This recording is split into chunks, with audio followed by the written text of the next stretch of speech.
Hi everyone, welcome to this tutorial on setting up your virtual classroom with the Bitmoji.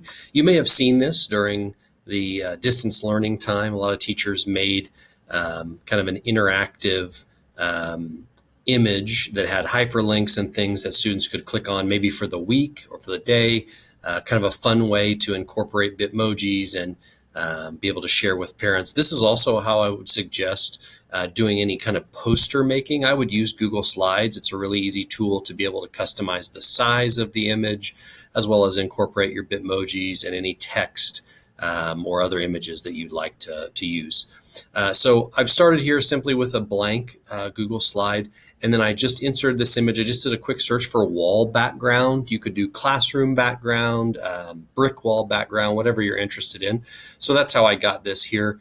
And we started here, and this is literally just an image that I have sitting in here. You can see moved around. You can also use the background option if you want. Let's say I want to put like a chalkboard or whiteboard here. So one option is to open it and tab and do a Google image search. But if you're not aware, you can also, when you use Inside Slides, you can do insert image. You can also search the web inside of Google Slides. And one of the nice things about that is it's going to come up with the free use options, meaning you're not going to have to worry about necessarily maybe watermarks or copyright issues. It takes care of that inside of Google Image and then Google Image Search. So let's say I like this and I put this whiteboard. I've got kind of a marker board here. Let's say we'll put that there. A real popular option, you see I have some things sitting here on the side that I pre-made. A lot of times teachers, you'll see, will put like a bookshelf in. And then they'll take these and they'll put textbooks on the shelf that are hyperlinked to maybe those resources. So all I did here was get some textbooks and took a text box and laid it over the top of those as well there. So you see that one actually I didn't group. So I'm going to select those two together, and I can actually then right click and I can group those so that they'll travel together now. So that's just one way you may or may not have seen it sort of being done. So that's an option then to do that as well. You see I've got my Bitmoji sitting over here already that I want to use. We're going to pull him there. Now one of the things you see now, he's hiding behind the whiteboard. So if you're not sure inside of Google Slides, you can right click and you can order. We're going to bring that to the front. That'll bring it to the front of that image. So got that there. Now, if I wanted to add any text in this here, I could just use my text box tool or my word art tool.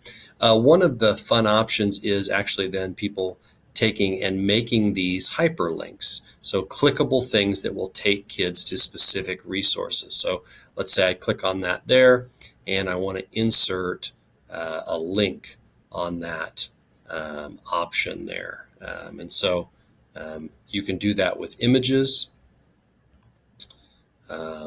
To come in, and you can put then specific, have it travel to specific sites here, and I might have to use the on the text itself. So there we get it. Now we get our hyperlink option where I can insert the link, and maybe then I want this to go to maybe I want it to go to National Geographic. So I start typing and we get that there. And then we apply that there and it inserts the link. And you can customize that link then. It's sort of a little squirrely there. I can edit that and bring it back to what I want it to be with my customized links. But that's one way that, here, we'll get this better. Teachers have made their virtual classrooms. There we go. Now it shows up as a hyperlink. Now I can share that slide. If I share it as view only, those are active. I can do that. I can also export it as a PDF. I can customize that. I can put plants or pets or announcements or whatever it is in there. So again, I would suggest this method for making your posters as well. If you're thinking about posters to hang up in your classroom, I would use Google Slides to design and print those posters as well as making a virtual classroom. Thanks.